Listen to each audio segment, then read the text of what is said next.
So এই ভিডিওতে এখন আমরা এডিট পেজের কাজটা করব। সো এডিট পেজের কাজ করার জন্য ফার্স্ট আমরা ইন্ডেক্স পেজে চলে গেলাম এবং এখানে যে আমরা লিঙ্কটা তৈরি করেছিলাম যে এডিট পেজ এবং ডিলিট পেজের জন্য, এখানে আমরা জাস্ট সিম্পলি বলবো edit.jsp পেজে যাওয়ার জন্য। এবং edit.jsp পেজে যাওয়ার সময় আমরা এখানে একটা প্যারামিটার আকারে প্রোডাক্টের আইডিটা পাস করব এবং আইডিটা পাবো হচ্ছে ঠিক এখান থেকে। সো এই আইডিটা আমি এখানে দিয়ে দিলাম এবং সেম একইভাবে আমরা ডিলিটের কাজটাও করতে পারি। ডিলিটের কাজটা আমরা পরবর্তীতে করতেছি, ডিলিটের আরও কিছু কাজ করা লাগবে আমাদের। সো আপাতত এডিটের কাজটাই করি। এখন যদি আমি পেজটাকে রিফ্রেশ করি, দেখা যাবে যে আমি যদি এডিট এই অপশনটা, এই বাটনটার উপরে, এই লিঙ্কটার উপরে যদি আমি মাউসের কার্সরটা রাখি, তাহলে এখানে স্ট্যাটাস বারে প্রোডাক্টের আইডিটা কিন্তু দেখা যাচ্ছে যে edit.jsp প্রশ্নবোধক সাইন এবং পরবর্তীতে PID = 9। ওকে, সো পরবর্তী এটা যদি আমি মাউসের কার্সরটা সেকেন্ড প্রোডাক্টে রাখি, দেখা যাচ্ছে প্রোডাক্ট আইডিটা দেখা যাচ্ছে 10, ফুটবলের উপরে রাখলে প্রোডাক্ট আইডি হচ্ছে 12। সো এইভাবে কিন্তু চেঞ্জ হচ্ছে। ওকে, সো এখন আমরা এডিট পেজটা তৈরি করব। এডিট পেজটা হবে আমার ইনসার্ট পেজের কপি। সো ইনসার্ট পেজটাকে কপি করে আমি এখানে পেস্ট করে দিলাম এবং এটার নাম দিতেছি এডিট। ওকে, এডিট পেজটা এখন চালু করি। এখানে আমরা কিছু জিনিসপত্র, কিছু কোড আমরা চেঞ্জ করব। সেটা হচ্ছে ইনসার্ট ফর্মের জায়গায় লিখব এডিট ফর্ম, প্রোডাক্ট কন্ট্রোলার এটা ঠিক থাকবে, পোস্ট, ইনসার্ট প্রোডাক্ট। এখানে আমাদের আরও একটা অতিরিক্ত রোয়ের প্রয়োজন হবে, সেটা হচ্ছে প্রোডাক্টের আইডির জন্য আইডি এবং এটা নেম হবে PID। পরবর্তীতে এখানে সাবমিট যে বাটনটা ছিল, এটা ইনসার্টের জায়গায় আমরা লিখব হচ্ছে আপডেট এবং এইখানে হবে আপডেট। ওকে, সো বাকি এভরিথিং ঠিক আছে, এখানে আর কোনো প্রবলেম নাই। এখন আমরা যে কাজটা করতেছিলাম যে ইন্ডেক্স পেজ থেকে আমরা যখন এডিট পেজে যাচ্ছিলাম, তখন প্যারামিটার রিকোয়েস্টের মধ্যে আমরা প্যারামিটার আকারে একটা প্রোডাক্ট আইডি পাঠাচ্ছি। এখন এই প্রোডাক্ট আইডিকে আমরা এইখানে অ্যাক্সেস করব এবং ডাটাবেস থেকে এই প্রোডাক্ট আইডির মাধ্যমে ওই পার্টিকুলার প্রোডাক্টের ইনফরমেশনগুলো আমরা নিয়ে আসব এবং এই ইনফরমেশনগুলো আমরা সব এই ইনপুট ফিল্ডের মধ্যে ভ্যালু আকারে সব সেট করে দেব। সো এই কাজটা করার জন্য আমি এখানে একটা স্ক্রিপ্টেড কোড তৈরি করতেছি। এখানে আমরা এর আগের বার যেভাবে ঠিক কাজ করেছিলাম ইন্ডেক্স পেজের মধ্যে, ঠিক সেই কাজগুলোই আমরা এখন এখানে করব। ফার্স্টে কানেকশন নিয়ে আসব। আমি এডিট পেজে চলে গেলাম এবং ওগুলো সব এখানে কপি করে দিলাম, যেগুলো ইম্পোর্ট করার প্রয়োজন ইম্পোর্ট করে নিতেছি। SQL স্টেটমেন্ট এবং result set, SQL result set এবং সর্বশেষ হচ্ছে DB কানেক্ট। ওকে, সো সবার প্রথমে আমার যেটা প্রয়োজন সেটা ছিল আমরা যে আইডিটা পাঠাচ্ছি সেই আইডিটা গেট করা। স্ট্রিং PID = request.get প্যারামিটার এবং এটার নাম হবে PID। Then select all from product where PID = যেহেতু আমরা এটাকে ইউজ করতেছি এইভাবে, সো এখানে আমরা এটারে এইভাবে আচ্ছা, এখানে আমি এটা কেটে দিই। এখানে আমরা কনকেট করে দেব হচ্ছে PID। সো স্টেটমেন্টটা এক্সিকিউট হবে। এক্সিকিউট হওয়ার পরে যদি ডাটা আসে, এখানে হোয়াইল লেখার প্রয়োজন নেই, এখানে জাস্ট ইফ লেখলেই এনাফ। এবং এই যে ইফটা শুরু হলো, এই ইফটা শেষ হবে এখন আমাদের এই টেবিলের নিচে। টেবিলটা এখানে শুরু হয়েছিল, সো টেবিলটা শেষ করার পর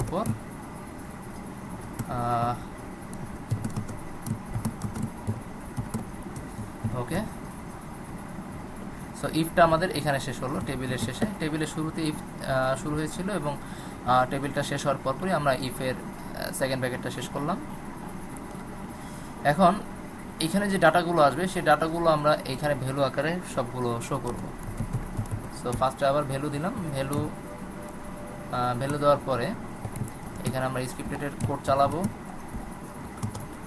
rs.getInt। এখানে এটা হবে না এবং এখানে থাকবে হচ্ছে PID। সো আমরা জাস্ট এতটুকু অংশ টেস্ট করে দেখি যে এতটুকু অংশ ঠিকঠাক মতো কাজ করছে কিনা, অর্থাৎ প্রোডাক্ট আইডিটা ঠিক মতো দেখাচ্ছে কিনা। সো এটা দেখার জন্য আমাদের ইন্ডেক্স পেজে যাওয়া লাগবে এবং ইন্ডেক্স পেজে যে কোনো একটা এডিট বাটনে ক্লিক করি।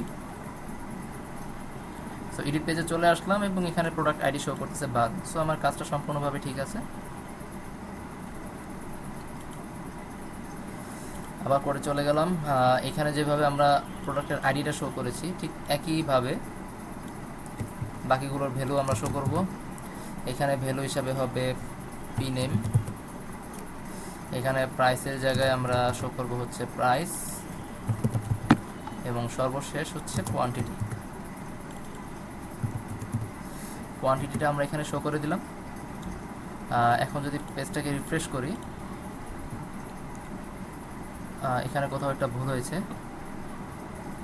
আচ্ছা, গেট ইন্ট, আমরা এই জিনিসটা চেঞ্জ করি নেই। এখানে গেট ইন্ট হবে না, এটা হবে গেট স্ট্রিং, এবং এই প্রাইসের জায়গা হবে গেট ডাবল, এবং কোয়ান্টিটিটা ঠিক আছে।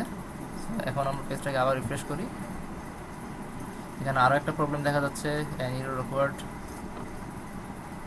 JSP editor JSP.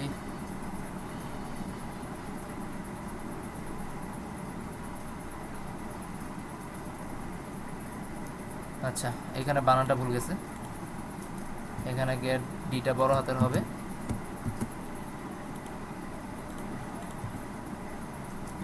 সো দেখা যাচ্ছে যে আমার প্রোডাক্টের আইডি, প্রোডাক্টের নেম, প্রাইস এবং কোয়ান্টিটি সবগুলো ঠিকঠাক মতো চলে আসছে।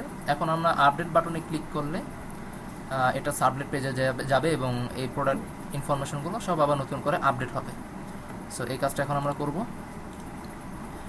এখানে আমরা ফর্মের মধ্যে বলে দিছি যে প্রোডাক্ট কন্ট্রোলারের মধ্যে যাওয়ার জন্য। এখন আমরা প্রোডাক্ট কন্ট্রোলারে যে এখানে একটা কন্ডিশন লিখব। সো এখানে একটু ব্যাপার আছে যে আমরা যে যখন প্রথমবার ডাটা ইনসার্ট করতে নিয়েছিলাম, সেই ইনসার্ট করার সময় কিন্তু আমরা এখানে কোনো কন্ডিশন চেক করতে বলিনি। আমরা কিন্তু সরাসরি ডাটা ইনসার্টের কাজটা এখানে করে দিছি। এখানে আমার একটা অতিরিক্ত কাজ করা লাগবে। এখন আমি এই সম্পূর্ণ অংশটাকে আগে কাট করে নিচ্ছি। এখানে একটা কন্ডিশন আমরা চেক করব যে ইনসার্ট পেজ থেকে যখন আমরা কোনো রিকোয়েস্ট পাঠাচ্ছি, ঠিক আছে, আমি ইনসার্ট পেজটা একটু চালু করি। ইনসার্ট পেজ থেকে যখন আমরা কোনো রিকোয়েস্ট পাঠাচ্ছি, এই সাবমিট বাটনে ক্লিক করার সময় তখন সাবমিট বাটনের এই নেমটাও কিন্তু সেখানে প্যারামিটার আকারে চলে যায় ইনসার্ট, এবং ওটার একটা ভ্যালু থাকে ইনসার্ট। সো এইখানে কন্ডিশনটা আমরা এইভাবে চেক করব, রিকোয়েস্ট ডট গেট প্যারামিটার, এবং এই প্যারামিটারের মধ্যে আমরা বলবো যে ইনসার্ট যে বাটনটা আছে সেটাতে ক্লিক করার সময় যদি কোনো ভ্যালু থাকে, ঠিক আছে, যদি ভ্যালু থাকে দেন আমার এই কোডটা এক্সিকিউট হবে, আদারওয়াইজ না। ওকে, সো এটা আমার ইনসার্ট বাটনের জন্য স্পেসিফিকভাবে কাজ করবে। আমরা পরবর্তীতে আরেকটা কন্ডিশন দেব এখন, ইফ, এটা হবে আমাদের এডিট পেজের জন্য, রিকোয়েস্ট ডট গেট প্যারামিটার, এটার নাম দিলাম হচ্ছে এডিট না, আমরা ওইটার বাটনের নাম দিয়েছিলাম হয়তো আপডেট। আমরা তারপর আরেকবার চেক করে আসি।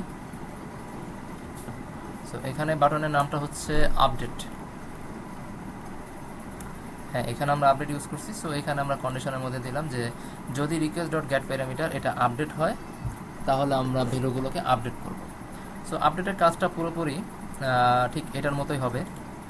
সো আমি এখানে যে কোডগুলো ছিল সেই সমস্ত কোডগুলো আমরা কপি করে নিয়ে আসলাম এবং এখানে সেট করে দিতেছি। এখানে একটা অতিরিক্ত অংশ প্রয়োজন, সেটা হচ্ছে প্রোডাক্টের ID, integer PID, request dot gate parameter, এবং প্যারামিটার নাম হচ্ছে পিআইডি। যেহেতু পিআইডি এই প্যারামিটারটা একটা স্ট্রিং রিটার্ন করতেছে, সো এটাকে আমার কনভার্ট করার প্রয়োজন। ফার্স্ট আমি এটা কনভার্ট করে নিই, ইন্টিজার ডট পারসেন্ট, এবং এর মধ্যে আমরা পিআইডিটা দিয়ে দিলাম। তো আমরা পিআইডি পেয়ে গেছি। এখানে আমরা তিনটা অংশ জাস্ট ভ্যালিডেট করছিলাম, সেটা হচ্ছে পি নেম, প্রাইস এবং কোয়ান্টিটি। এখন আমার অতিরিক্তভাবে আরও একটা প্রয়োজন, সেটা হচ্ছে প্রোডাক্টের আইডি। সেট কোয়ান্টিটি না, এটা হবে সেট পিআইডি। ওকে, দেন আমরা কানেকশন অবজেক্ট তৈরি করলাম। এখানে ইনসার্ট ইনটু এই কিউরির জায়গায় আমরা এখন কিউরিটা একটু চেঞ্জ করে দেব। কিউরিটা হবে update product set p name equal to price equal to then quantity equal to প্রশ্নবোধক সাইন ফায়ার পিআইডি। সো আমাদের আপডেটের কিউরিটা লেখা শেষ। এখানে আপডেট কিউরিতে আমাদের প্যারামিটার আছে 4টা। সো 4টার জন্য আমাদের এখানে প্রিপেয়ার স্টেটমেন্টের মধ্যে 4টা প্যারামিটার সেট করা লাগবে। সো প্রথমটা ঠিক আছে, পি নেম, পরেরটা ছিল প্রাইস, এটাও ঠিক আছে, কোয়ান্টিটি ঠিক আছে, এবং সর্বশেষ যেটা প্রয়োজন সেটা হচ্ছে পিআইডি। সো আমরা 4 নাম্বারটা লিখবো হচ্ছে, এটা হচ্ছে 4 নাম্বার প্যারামিটার এবং সেট পিআইডি। ওকে, সো সম্পূর্ণ অংশ ঠিকঠাক মতো কাজ করার পর আমরা স্টেটমেন্টটাকে এক্সিকিউট করব। এক্সিকিউট আপডেট করার পরে যদি ভ্যালু মানে ডাটাটা যদি আপডেট হয়, দেন সে একটা রিটার্ন করবে সাকসেসফুল মেসেজ, এবং এখানে হবে প্রোডাক্ট আপডেট সাকসেসফুলি, এবং রেজিস্টার ডট গেট সেশন এইটার মধ্যে আমরা মানে ইরর মেসেজ দিতেছি, এবং প্রোডাক্ট নট আপডেট। এবং আপডেট কমপ্লিট হওয়ার পর আমরা আবার পরবর্তীতে চলে যাব এডিট পেজের মধ্যে। এখন এখানে একটা কথা আছে যে এডিট পেজে যাওয়ার সময় আমরা যখন ইন্ডেক্স পেজ থেকে যাচ্ছিলাম, আমরা কিন্তু এখানে একটা প্যারামিটার পাস করতে হয়েছিল, যে এডিট পেজে যেতে হলে আমার এই পিআইডি নামে একটা প্যারামিটার কিন্তু পাস করা লাগে। সো যখন আমাদের এখানে আপডেট কমপ্লিট হয়ে যাবে, আমরা যদি এডিট পেজে আবার চলে যাই এভাবেই, তাহলে কিন্তু আমার কোনো প্রোডাক্টের ইনফরমেশন নিয়ে এসে যেতে পারবে না। সো প্রোডাক্টের ইনফরমেশন যাতে নিয়ে যেতে পারে, সো এইখানে আমার একটা প্যারামিটার পাস করতে হবে, এবং প্যারামিটারটা আমরা পাস করবো এইভাবে, পিআইডি ইকুয়াল টু, এবং এখানে আমরা যে প্রোডাক্ট আইডিটা সেট করব সেটা হবে, সেটা ইচ্ছা করলে আমরা এই রেজাল্টস থেকেও নিতে পারি, পিএসটি থেকেও নিতে পারি, প্রোডাক্ট থেকেও নিতে পারি, অথবা সরাসরি আমরা এটাও দিয়ে দিতে পারি। ঠিক আছে, সো এটা যদি দিয়ে দিই আমরা এখানে, সো আমাদের কাজ হয়ে যাওয়ার কথা। এখন আমরা একটু ট্রাই করে দেখব যে আমাদের প্রোডাক্টগুলো ঠিকমতো আপডেট হচ্ছে কিনা। সো এখানে প্রোডাক্টের কোয়ান্টিটি 300, এই জায়গায় যদি আমরা এখন বলি যে না এটা হবে 500, দেন আমরা যদি আপডেট বাটনে ক্লিক করি, সো প্রোডাক্ট আপডেটেড সাকসেসফুলি, অর্থাৎ আমাদের সম্পূর্ণ কাজটা ঠিকঠাক মতো হয়ে গেল। এখন হোমে ব্যাক করার পর আমরা দেখব যে 12 নাম্বার যে প্রোডাক্টটা আছে, সেই 12 নাম্বার প্রোডাক্টের কোয়ান্টিটি হচ্ছে 500। 12 নাম্বার প্রোডাক্টের কোয়ান্টিটি হচ্ছে 500। সো সব কিছু ঠিক আছে। নেক্সট ভিডিওতে আমরা যেটার কাজ করব সেটা হচ্ছে ডিলিটের কাজ। এই ভিডিওতে এই পর্যন্তই।